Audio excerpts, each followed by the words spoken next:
सुप्रभात बच्चों। आज हम कक्षा 6 का इतिहास विषय का पाठ 5 राज्य, राजा और एक प्राचीन गणराज्य का आगे का प्रकरण कृषि में परिवर्तन और मगध व वज्जी महाजनपदों के बारे में पढ़ेंगे। तो चलिए करते हैं शुरू।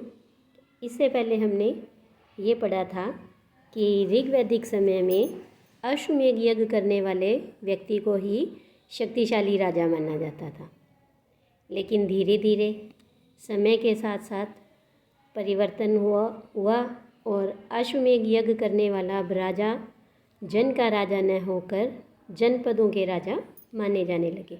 और हमने इस मानचित्र में कुछ जनपदों के नाम भी पढ़े थे। फिर कुछ जनपद इतने महत्वपूर्ण हो गए कि उन्हें क्या कहने लगे, महाजनपद। उन्हें महाजनपद कहा गया। और अब ये देखो, हमने इस नक्शे में कई महाजनपदों के नाम भी देखे थे। तो इन अश्वमेध यज्ञ करने वाले राजा और महाजनपदों के जो राजा थे, इनमें काफ़ी अंतर था। इनकी शासन व्यवस्था में अंतर था, इनके सेना में अंतर था, इनके टैक्स वगैरह लेने में भी काफ़ी अंतर था। तो आज हम इन्हीं महाजनपदों के बारे में पढ़ेंगे। तो देखिए, पहला टॉपिक है हमारा कर।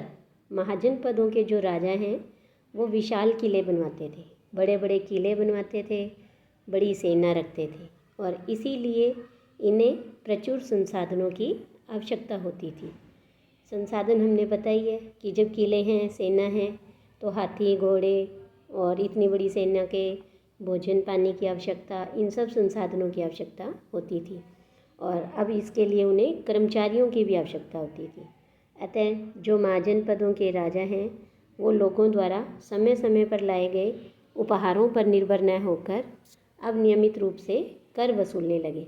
क्योंकि हमने पढ़ा था कि ऋग्वेद के जो राजा थे उनके लिए अन्य राजा उपहार लाते थे, लेकिन जो महाजनपद के राजा हैं वो इन उपहारों पर यानी इन गिफ्ट पर निर्भर न रहकर अब लोगों से टैक्स लेने लगे।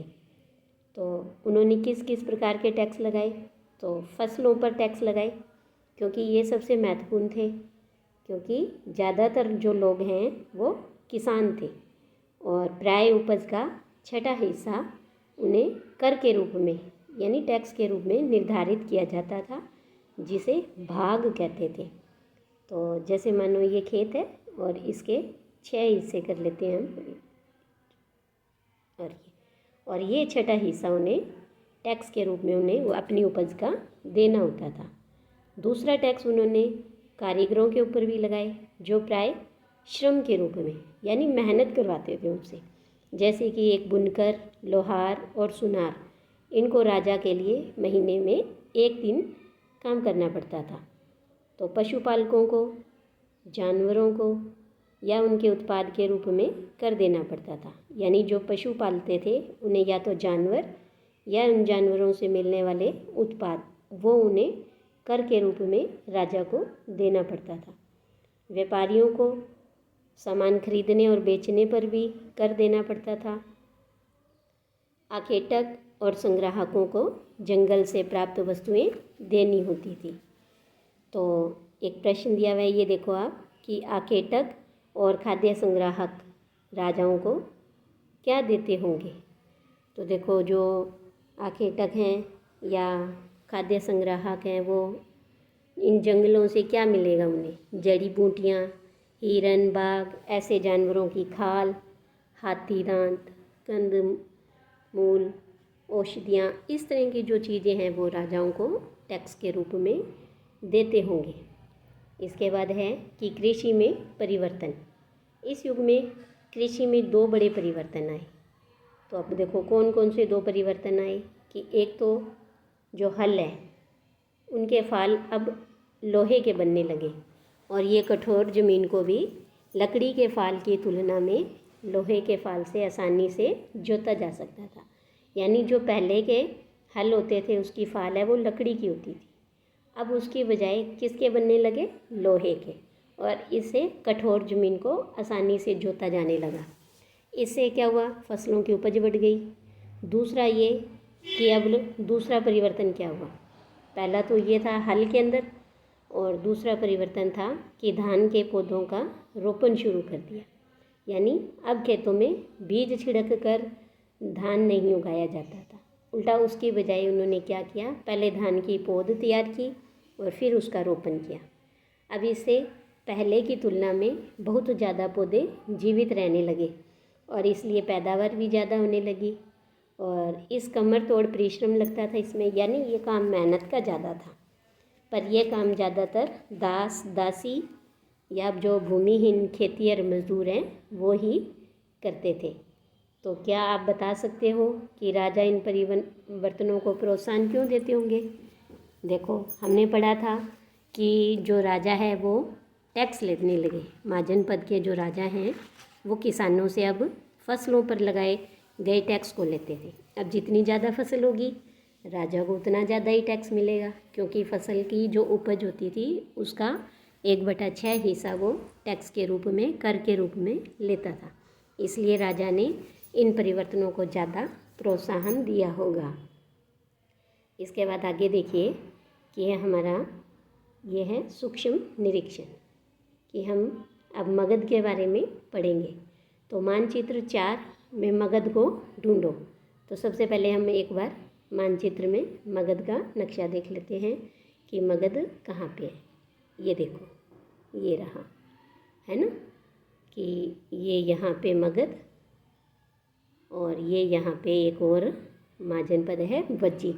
इसके बारे में हम बाद में पढ़ेंगे, पहले अभी मगध के बारे में देख लेते हैं।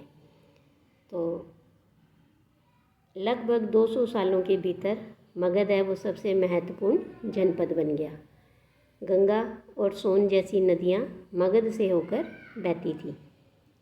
यातायात, जल वितरण और ज़मीन को उपजाऊ बनाने के लिए यह महत्वपूर्ण थी। मगध का एक हिस्सा जंगलों से भरा हुआ था और जंगल में रहने वाले हाथियों को पकड़कर उन्हें प्रशिक्षित करके सेना के काम में लगाया जाता था। और यही नहीं, जंगलों से घर, गाड़ियाँ और रथ बनाने के लिए लकड़ी भी मिलती थी। इसके अलावा इस क्षेत्र में लौह अयस्क की खदानें भी हैं और ये जो लोहा है वो मजबूत औजार और हथियार बनाने के लिए महत्वपूर्ण और उपयोगी थे। तो इस तरह से देखो कि जो ये गंगा और सोन नदी वाला जो क्षेत्र है वो मगध के लिए सबसे महत्वपूर्ण था और इसीलिए मगध सबसे महत्वपूर्ण जनपद भी बन गया था। इसके बाद देखो कि मगध में 2 बहुत ही शक्तिशाली शासक बिंबिसार और अजातशत्रु ये हुए। अन्य जनपदों को जीतने के लिए अब ये हर संभव साधन अपनाते थे। और मगध का ही एक महत्वपूर्ण शासक और था, उसका नाम था महापद्मनंद। उन्होंने अपने नियंत्रण का क्षेत्र इस उपमहाद्वीप के उत्तरी पश्चिमी भाग तक फैला लिया था।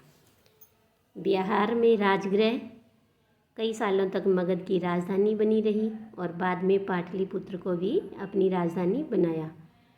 2300 साल से भी पहले की बात है कि मैसेडोनिया का राजा सिकंदर विश्व विजय करना चाहता था और वो पूरी तरह सफल न होने पर भी वह मिस्र और पश्चिमी एशिया के कुछ राज्यों को जीतता हुआ भारतीय उपमहाद्वीप में व्यास नदी के किनारे तक पहुंच गया। देखो, मैसेडोनिया है जो यूरोप में है और यूरोप से वो अफ्रीका, मिस्र यानी दक्षिणी अफ्रीका से होता हुआ भारतीय उपमहाद्वीप में व्यास नदी के किनारे पहुंचा। लेकिन अब उसने मगध की ओर कूच करना चाहा तो सिकंदर के ही सिपाहियों ने इनकार कर दिया। क्यों किया? क्योंकि वे इस बात से भयभीत थे कि भारत के शासकों के पास पैदल, रथ और हाथियों की बहुत बड़ी सेना थी। इसलिए उसके सैनिक हैं जो या उसके सिपाही हैं वो इस मगध की तरफ कूच करना नहीं चाहते थे, क्यों वो उनसे डर गए थे। तो ये एक प्रश्न देखिए कि इन सेनाओं में यानी महाजनपदों की सेनाओं में और ऋग्वेद में उल्लेखित सेनाओं के बीच तुम्हें क्या अंतर दिखाई देता है? तो देखो, इन सेना के पास तो इन शासकों के पास सेना थी उसमें पैदल सैनिक, रथ और हाथियों की बहुत बड़ी सेना थी। लेकिन जो ऋग्वेद के अंदर हमने पढ़ा पहले वाले पाठ में कि पहली बात तो उनके पास कोई स्थायी सेना ही नहीं थी।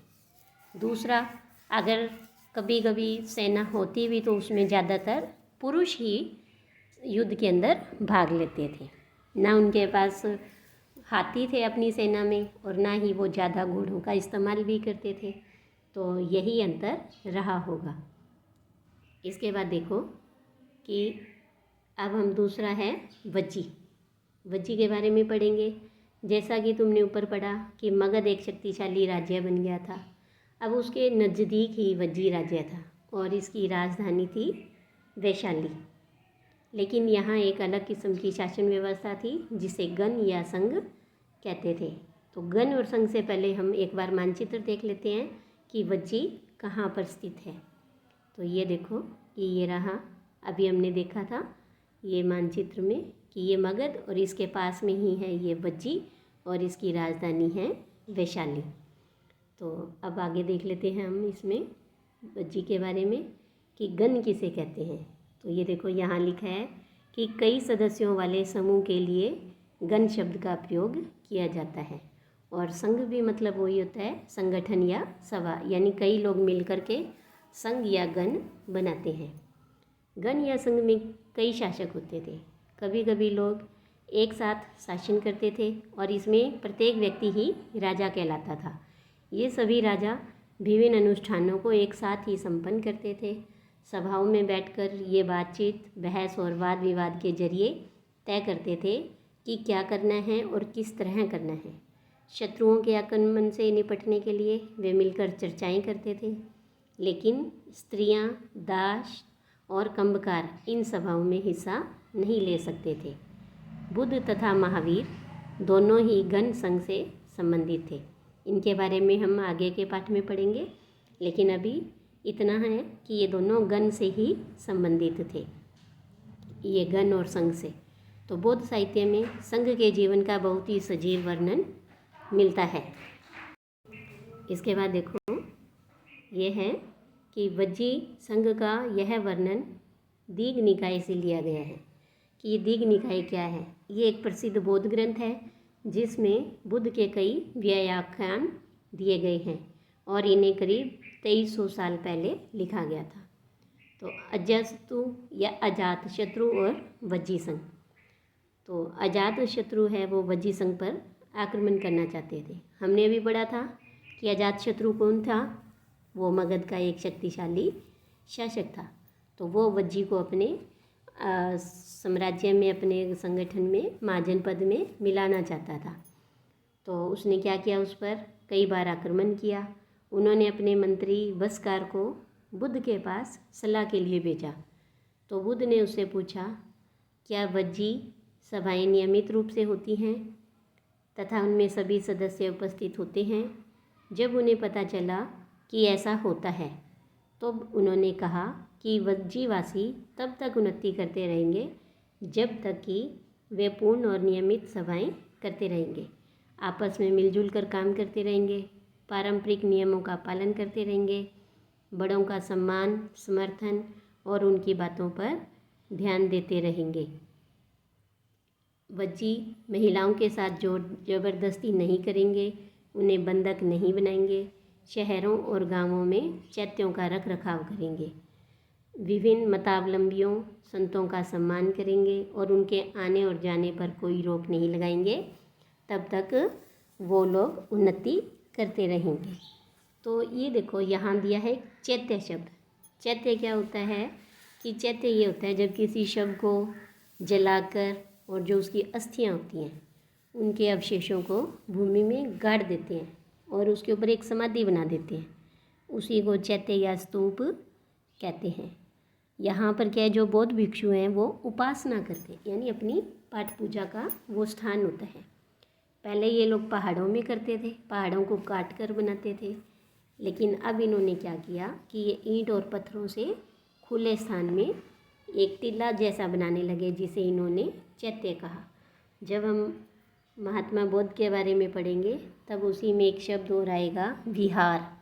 तो ये चैत्य और विहार दो महत्वपूर्ण शब्द हैं। चैत्य होता है भिक्षुओं के पूजा का स्थान और विहार होता है कि उन्हीं भिक्षुओं के रहने के लिए जो आवास है वो, यानी रहने का स्थान है वो विहार, और उनकी पूजा का जो स्थान होगा वो चैत्य कहलाता है। इस तो आगे एक प्रश्न देखिए कि वज्जी संघ अन्य महाजनपदों से कैसे भिन्न था। तो आपको इसमें कम से कम 3 अंतर बताने हैं। देखो, हमने एक महाजनपद पढ़ा मगध और एक हमने पढ़ा वज्जी संघ, तो इनमें अंतर बताना है हमें। तो जो वज्जी संघ है ये तो आपसी मेल जोल से काम करते थे, क्योंकि इसमें हर कोई राजा होता था। लेकिन महाजनपद में जो राजा है वो अपनी इच्छा से काम करता था। एक अंतर तो ये है। दूसरा ये कि जो वज्जी संघ है उसमें सभी पारंपरिक नियमों का पालन करते थे, लेकिन महाजनपदों में क्या है, इन नियमों का उल्लंघन हो सकता था। और तीसरा अंतर था कि वज्जी संघ के अंदर नियमित सभाएं होती थी, पूर्ण रूप से होती थी और आपस में सभी मिलकर काम करते थे। लेकिन महाजनपदों में क्या था कि राजा सलाह तो लेते थे, परंतु वो अपनी इच्छा से ही कार्य करते थे। तो आगे देखो, कई शक्तिशाली राजा इन संघों को जीतना चाहते थे। इसके बावजूद भी उनका राज्य अब से लगभग 1500 साल पहले तक चलता रहा। उसके बाद गुप्त शासकों ने गण और संघ पर विजय प्राप्त कर ली और उन्हें अपने राज्य में शामिल कर लिया। तो इन गुप्त शासकों के बारे में हम आगे के पाठ में पढ़ेंगे। आज के लिए इतना ही। धन्यवाद बच्चों।